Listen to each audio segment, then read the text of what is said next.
Good morning बच्चों। तो आज हम एक्सरसाइज 9C शुरू कर रहे हैं। क्वेश्चन नंबर 1 कह रहा है एस्टिमेट द फॉलोइंग।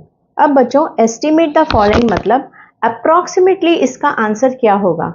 मतलब आपको एग्जैक्टली 51/100 इंटू 210 नहीं करना है, हमें इसे राउंड ऑफ करना है। ये क्यों है? ताकि हम ये माइंड में कैलकुलेट कर सके और अप्रॉक्सीमेट आंसर फाइंड आउट कर सके। जैसे समझ लीजिए अभी ये सम है 51% ऑफ 210। अगर आपसे कोई पूछे कि 210 का 51% क्या है, तो आप पेन और बुक लेके तो नहीं बैठोगे, तो हम माइंड कैलकुलेशन करेंगे। तो माइंड कैलकुलेशन के लिए क्या करना है, देखिए ये 210 किसके बीच में आता है? 200 और 300 के बीच में, है ना। और ये 210 200 के बाजू में ही होगा, so it is close to 200, right. तो हम 51% ऑफ 200 न लेकर हम 51% ऑफ 200 लेंगे। मतलब हम अप्रोक्सीमेट कैलकुलेट कर रहे हैं।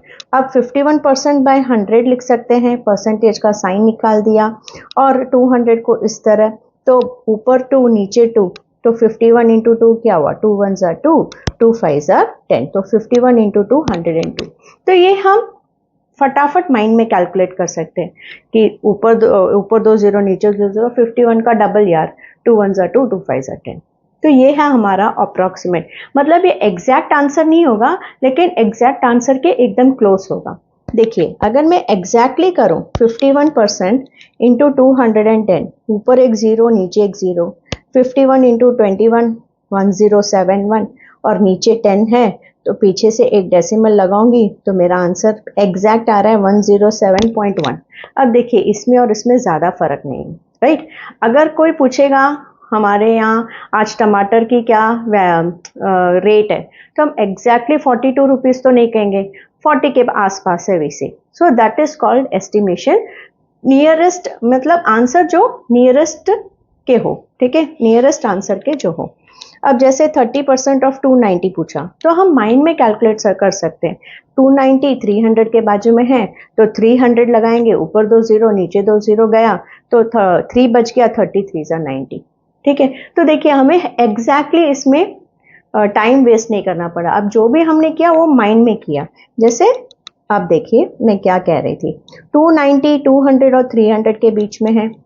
210 200 के पास था इसलिए हमने 200 लिया, लेकिन 290 300 के पास है तो हम 300 लेंगे। 30% ऑफ 300, ऊपर 2 जीरो गया नीचे 2 जीरो गया, 30 इंटू 3 90,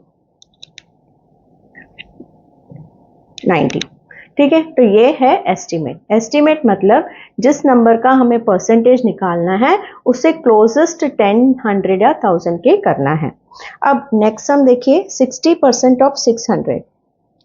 60% ऑफ 600, अब ये तो ऑलरेडी जीरोस में है, तो माइंड कैलकुलेशन कीजिए, ऊपर 2 जीरो नीचे 2 जीरो चला गया, सो 60 इंटू 6 360। तो ये है आपका आंसर। तो एस्टिमेट मतलब मेंटल प्रोसेस जहां हमें टफ कैलकुलेशंस करने की ज़रूरत नहीं है। अब नया कॉन्सेप्ट सीखने वाले हैं बच्चों, find the profit and profit percentage. ये बहुत इंपॉर्टेंट है 8th स्टैंडर्ड के लिए भी। तो आप ऐसे समझ लीजिए आज आप ABCD पढ़ रहे हो प्रॉफिट का, कॉस्ट प्राइस सेलिंग प्राइस का, और अगर आपका ABCD स्ट्रांग होगा तो आपके वर्ड्स और सेंटेंसेस भी स्ट्रांग होंगे। तो शुरू करते हैं। अब प्रॉफिट एंड प्रॉफिट परसेंटेज। देखिए बच्चों, जब भी हम कोई चीज़ बाजार से खरीदते हैं, ऐसे समझ लेते हैं एक शॉपकीपर है, ठीक है, there is a shopkeeper who is buying goods from the wholesale market, ठीक है। तो वो कुछ खरीदता है, सपोज कीजिए वो 10 बुक्स खरीद रहा है, ठीक है, और एक एक बुक का कीमत है 20 रुपीज़, सो 200 रुपीज़ में वो बुक्स खरीद रहा है। तो एक बुक की कीमत है 10 रुपीज़, 20 रुपीज़, ठीक है। सो 20 इंटू 10 200। तो ये जो खरीद रहा है ना बच्चों, वो होलसेल मार्केट से, तो वो है उसका कॉस्ट प्राइस, ठीक है। एक बुक की कीमत 20 रुपये है, तो वो 10 बुक लेके आ रहा है, और तो उसका कॉस्ट प्राइस है 200 रुपीज़। फिर वो इधर आकर अपने दुकान में रिटेल प्राइस में बेचता है। जैसे सपोज हम चले गए उससे बुक्स खरीदने और हमें चाहिए 10 बुक्स, लेकिन वो हमें 20 रुपीज़ में तो देगा नहीं, क्योंकि वो प्रॉफिट कुछ कमाएगा तभी वो उस शॉप का रेंट दे सकेगा, उसके फैमिली के लिए वो अर्न कर सकेगा। तो वो 20 रुपीज़ का बुक हमें सपोज 30 रुपीज़ में दे रहा है, मतलब वो हमें कितने में बेच रहा है? 30 इंटू 10, 300 रुपीज़। तो ये है उसका सेलिंग प्राइस। तो वो हमें प्रॉफिट में बेच रहा है, तो प्रॉफिट कैलकुलेट करने के लिए क्या करना होगा? कितना उसने हमसे कमाया? तो selling price minus cost price ही प्रॉफिट होता है। इसका मतलब जब भी सेलिंग प्राइस ग्रेटर हो कॉस्ट प्राइस से, तो that is called profit. Okay, whenever selling price is greater than cost price, it is called profit. तो सेलिंग प्राइस क्या है? 300 माइनस कॉस्ट प्राइस क्या है? 200, तो उसका प्रॉफिट हुआ 100 रुपीज़ का, उसने प्रॉफिट किया। तो अब प्रॉफिट तो मिल गया, जो हमें प्रॉफिट चाहिए था उसका तो हमें फॉर्मूला मिल गया। प्रॉफिट परसेंटेज कैसे कैलकुलेट करना? सो प्रॉफिट परसेंटेज के लिए फॉर्मूला है profit by cost price into 100। मतलब हमेशा प्रॉफिट परसेंट हो या लॉस परसेंट हो, वो हमेशा कॉस्ट प्राइस में ही कैलकुलेट किया जाता है। तो प्रॉफिट है 100 जो हमने फाइंड किया, कॉस्ट प्राइस पहले हमारे पास था 200 इंटू 100। अब देखिए ऊपर 2 जीरो नीचे 2 zero, 2 1s are 2 50s are, मतलब उसने 50% प्रॉफिट सिक्योर किया है। तो इस तरह से हमें सम्स करना है।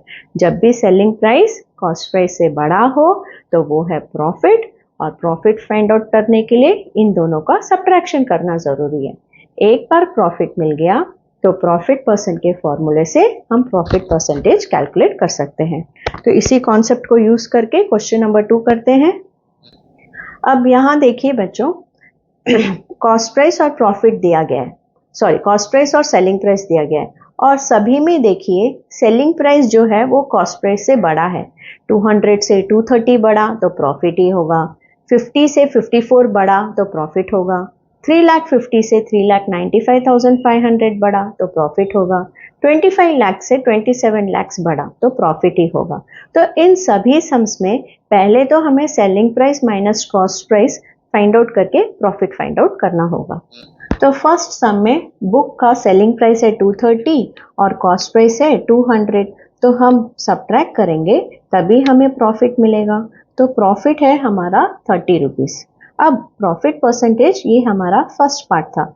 अब सेकेंड पार्ट के लिए हमें प्रॉफिट परसेंटेज फाइंड आउट करना है। So profit percentage is equal to profit by cost price. Profit क्या है? 30, कॉस्ट प्राइस क्या है? 200 इंटू 100 की जगह 100। ऊपर 2 जीरो नीचे 2 जीरो गया तो 30 डिवाइड बाई 2 क्या हुआ? 30 1 जा 30 डिवाइड बाई 2 हुआ 15। तो ये परसेंटेज में है ना बच्चों, सो आंसर भी परसेंटेज में ही होगा। सो हमारा प्रॉफिट परसेंट है 15%। अब सेलिंग प्राइस जो है बच्चों वो है 54 और कॉस्ट प्राइस है 50। तो सेलिंग प्राइस बड़ा है कॉस्ट प्राइस से तो हमें प्रॉफिट ही मिलेगा सब्ट्रैक्ट करने पर।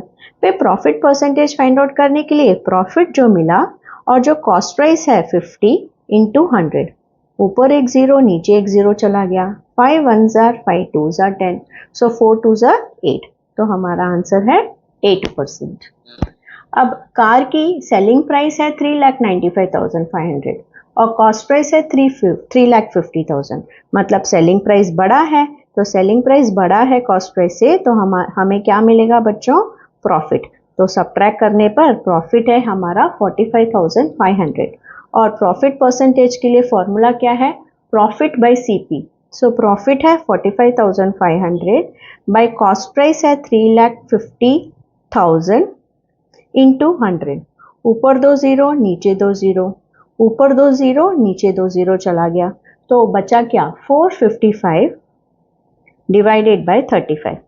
तो आप इसे डिवीजन करके देखिए बच्चों, तो आपका आंसर होगा कुछ 13%। देखिए 35 को 455 से डिवाइड करना, 35 1 जा 35, फिर ये 5 को नीचे लाए, 35 3 जा 105। सो हमारा आंसर है 13% जो क्वोशंट में है। So this is our profit percentage. अब लास्ट सम बच्चों इस क्वेश्चन का, हाउस है सेलिंग प्राइस है 27 लाख, तो सेलिंग प्राइस बड़ा है कॉस्ट प्राइस से, तो क्योंकि कॉस्ट प्राइस तो सिर्फ 25 लाख है, तो सब्ट्रैक्ट करने पर हमें मिलेगा 2 लाख। सो प्रॉफिट है हमारा 2 लाख, तो प्रॉफिट परसेंट के लिए profit by cost price into 100। So profit की जगह हम 2 लाख लिखेंगे, कॉस्ट प्राइस की जगह हम 25 लाख लिखेंगे और इंटू 100 की जगह इंटू 100 ही आएगा। तो देखिए ऊपर 5 जीरो, 1 2 3 4 5, तो यहाँ भी 5 जीरो कट गए।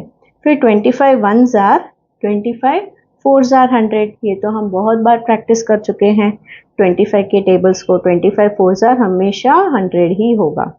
2 4 जार 8, तो हमारा प्रॉफिट परसेंट क्या हुआ 8। तो बच्चों आज हमने क्वेश्चन 1 एंड 2 कर लिया है। नेक्स्ट क्लास में हम सेलिंग प्राइस को कैसे फाइंड करना ये सीखेंगे। तो इससे आप अच्छे से प्रैक्टिस कर लीजिए ताकि जब ये सम्स करें तो आपको बहुत आसान लगे। बाय।